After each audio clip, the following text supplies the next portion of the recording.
anyone working in international development tends to do this because they're really committed to improving people's lives, improving health outcomes, reducing poverty, trying to ensure that children go to school.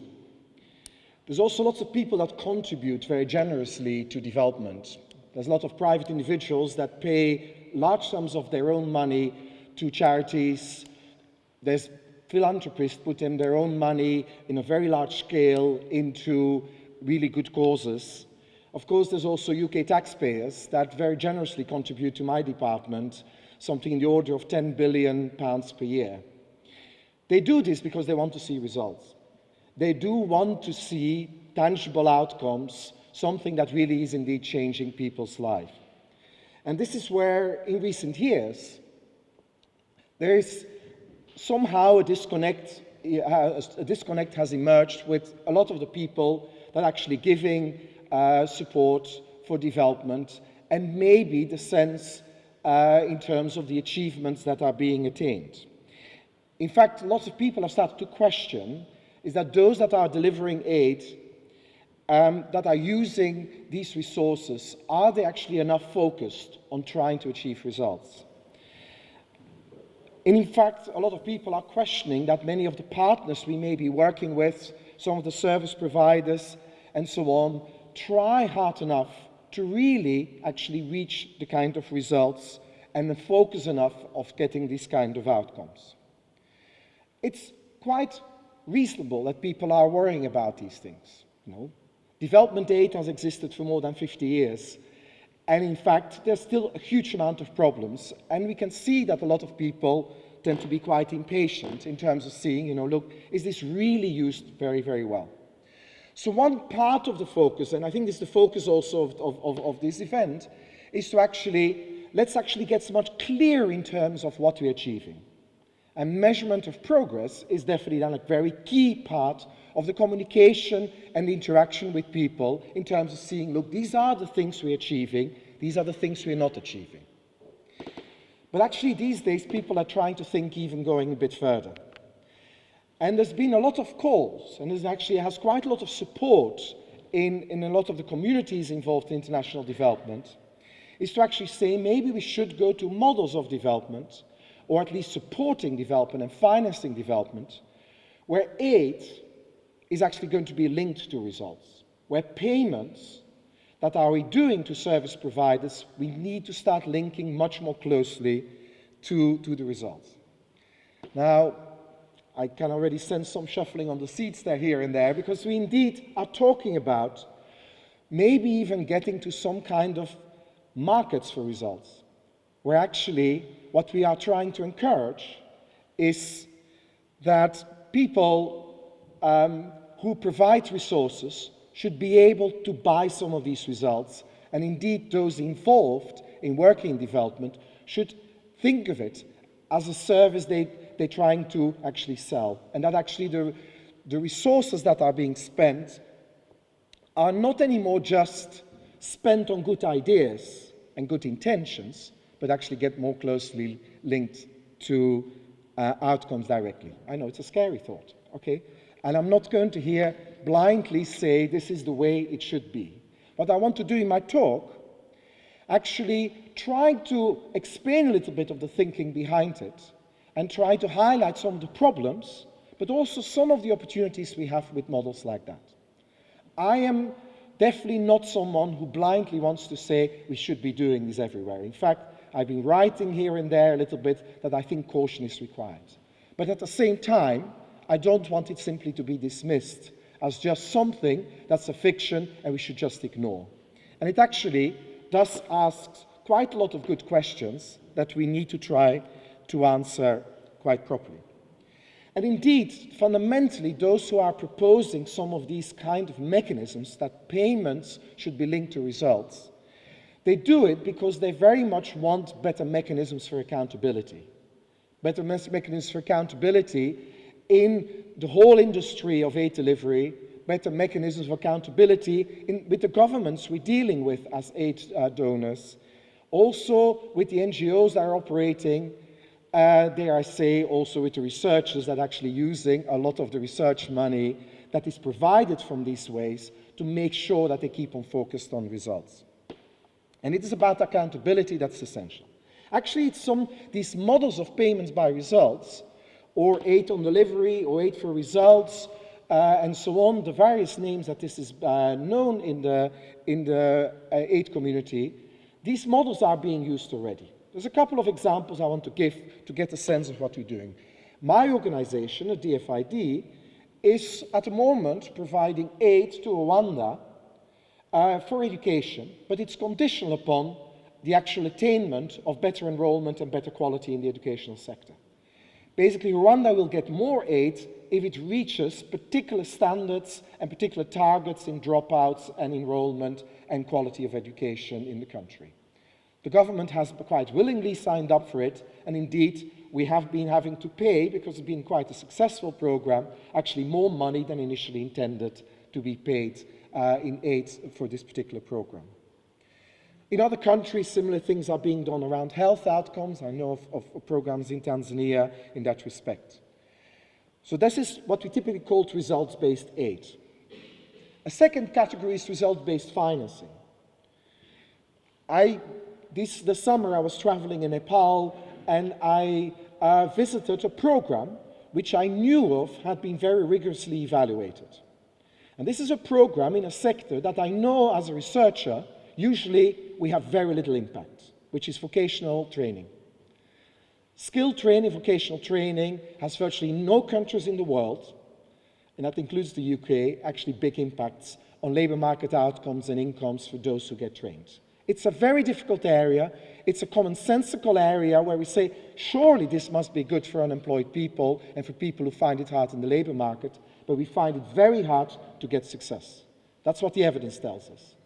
There, the program basically said to the service providers of the vocational training, you only get, most of your payment will be linked in these people actually getting jobs and actually earning after 12 months more income than they were earning before. Actually, the program, the evaluation suggests, is it's highly successful. And actually, a lot more people are being trained, and actually the earnings of these people are very good, and they all have jobs that they can keep for long periods of time, which is quite remarkable. And a third area is an area of social impact bonds. Social impact bonds is a version of this, but actually goes a step further. And rather than the government simply contracts a provider, where the provider will get paid more or less depending on success, the government actually, in this case it's the UK government in a particular example in Peterborough, where actually local government essentially promised any investor to pay a particular sum of money if the reoffending rate of prisoners could be reduced. And it invited basically private investors to contract providers of this service, the providers will be paid more or less on basis on cost, but basically the bond will provide a big return to the investor if it's successful, and actually they lose their money if the program is not successful. And this is being done in Peterborough, and it actually, initial outcomes suggest that actually it's quite successful and reoffending rates are being cut.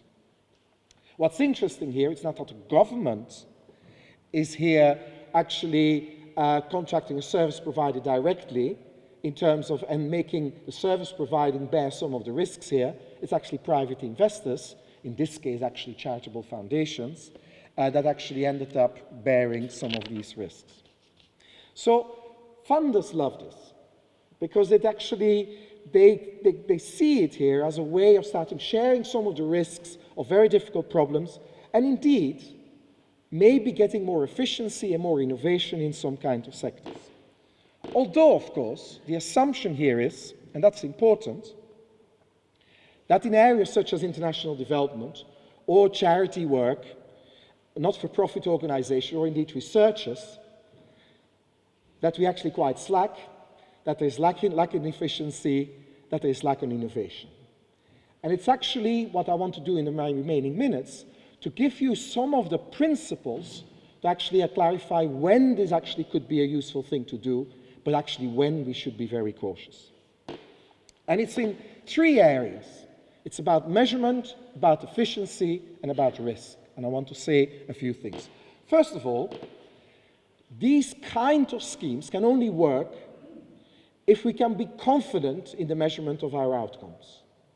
Think of it, we're going to contract on the basis of outcomes. It's not anymore communicating about outcomes and results, say, with the taxpayer, but actually it needs to be contracted. Basically, the auditors and the lawyers have to be happy with the measurement we're doing. So it does mean it has to be in areas where the measurement can be confidently done. It can't be ambiguous, it can't be vague, because otherwise the lawyers will be all over these contracts and it won't work. But the good thing about this, we don't have to go engaging in endless monitoring or specifying all the inputs and the outputs that needs to be achieved. There is a parsimony of information that can be done. We can start giving money to charities and saying, look, actually I don't care really how you're going to do it, but your payment is going to be linked to the outcomes that you're getting at. And I'll come back to that. But it's definitely in terms of data is a parsimony. And finally, you could even go to a stage where all the problems of attribution can disappear. You will actually contract, for example, a country on improvement in infant mortality. Not anymore whether it was really the UK aid that did it or not, and all the attribution problems that we typically have with lots of interventions, we don't need to do it. We could simply say, look, we'll pay you if the improvement is there, even if it's not necessarily our program. It's a tricky thing to get to, but that's possible. And that's actually good. It actually creates a clear focus on the things we need to measure and the things we need to keep an eye on, and not endless monitoring of inputs and outputs in programs. So that's on the measurement. The second thing is something about, do these kind of arrangements really improve outcomes? Do they really improve performance? Okay, perfect. So do they really improve performance? Well, I can imagine lots of situations, and I've seen it in my organization, that if we need to contract, say, with an international NGO, to say, look, we want you to achieve some things, but actually it's very costly for us to set up all the inputs and the outputs that we may need to start monitoring. We need to start agreeing a theory of change and exactly how it's going to be obtained, while actually people on the ground just may want to experiment, try things out, and try to see what goes. So again, this actually can give you an advantage here in terms of the autonomy you can give to organizations and say, well, my payment will be fundamentally only linked with the results you do, and in a way I don't have to care so much, I don't have to write arrangements and contracts with log frames and detailed data sets that actually will get us all these details. So there is autonomy can be possible. However, and that is very important here, do you need necessarily, therefore, to wait to pay at the end on the basis of the results? If I agree, if I am as DFID, and DFID is by law committed to try to reduce poverty, if I work with an international NGO that is fundamentally has the same objectives, why should I then contract only on the basis of the outcomes exposed? Actually, if we share the same objectives, we'll do our best, we'll do all we can, why don't we give the money beforehand? And actually we can do this. So it's quite important if organizations that are totally aligned, it actually doesn't seem to be necessarily gaining that much in terms of performance. In fact, some people have worried, and people working in health sectors may well have observed this, but there's quite a lot of research. If we start linking the pay, say, of nurses in primary health care in developing countries to performance, we've actually know from studies in Uganda that actually people that have high intrinsic motivation, they actually start losing this because now we suddenly start trying to make them perform based on extrinsic motivation, which we mean by getting payments for the things they achieve. Actually, you may start losing your passion and say, well, it becomes something to do with a contract, I'm not going to do it anymore out of commitment. And so you may start losing. So I have to be very careful. So there are dangers here, with similarly aligned organizations, it would not necessarily be the right thing to do. But that actually gives us a hint when we should do these things. If we are working in settings where it's very hard to align the objectives of the organizations we work with our own objectives. If we have reasons to worry about, for example, possibilities of corruption, for example, possibility of profit motives dominating, then we say, well, maybe you don't have necessarily the same objective, then this kind of contracting may actually help us to align essentially the objectives more closely. More specifically, if I can't start monitoring, say with a private provider of healthcare, I can't really monitor exactly what they do, but we know that this profit, making a lot of profit is their motive, actually saying, look, we are only going to contract on real outcomes here that we value, may actually help us here in the sense that since we can't really monitor their effort, we will contract on making sure that the results that we want to achieve are being achieved. Okay? And so this is very much for organizations and situations where we can't fully monitor the effort that's being put in it. Indeed, as a researcher, it helps to focus my mind, because my incentives as a researcher are quite often, I need to publish my paper in a top journal. This is my incentives in the university. But if I'm clearly made to focus, actually, no, you have to make sure that this research is useful and beneficial for some people in poverty, then it actually will help to align my incentives to make sure that these kind of parts of the arrangement are there. And then finally, in the last remaining minute, thank you, Chris, is about risk. And that's actually quite important. We say, well, but why shouldn't we share the risks together? Okay? Now, that's actually, I find, a very hard one. Actually, to do this because we need to share the risks, I find the hard one talking as a government institution. Government doesn't take out insurance. We have, as DFID, we probably do almost anything you can think of in development. We probably fund it somewhere. We diversify our portfolio to deal with the risks. So in that sense, it's maybe not necessarily the right argument. However, if we're dealing in contracts with providers with different objectives, making them share some of the risks may then actually help here in terms of aligning the objectives. If a private provider that works for profit and may normally just be interested in having a lot of outputs, but not necessarily good outcomes, they actually saying, well, but if we don't reach these outcomes, you start losing some of your money, it may help to align some of these things. So in that case, it's probably quite a good thing. But should we do it with a small grassroots NGOs because of risk? Should we really make them pay for failure? That actually becomes a much harder type of issue. So, to conclude, for me there's kind of three things here in payment by results, aid based on results that we should keep in mind.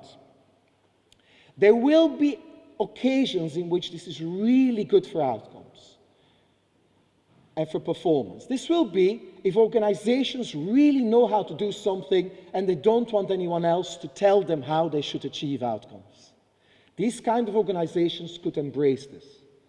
Actually, sometimes a researcher may well want to embrace it for this. I don't want to be told how to actually do these things, but actually I may well want to have the autonomy to decide what my inputs are, indeed even what my outputs are, because I can be focused on these results.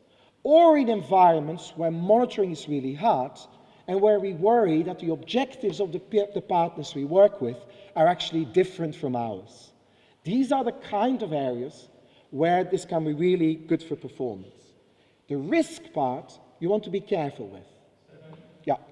The risk parts we want to be careful with, very careful with, as I just said. And then finally, this is about measurement. It's really key.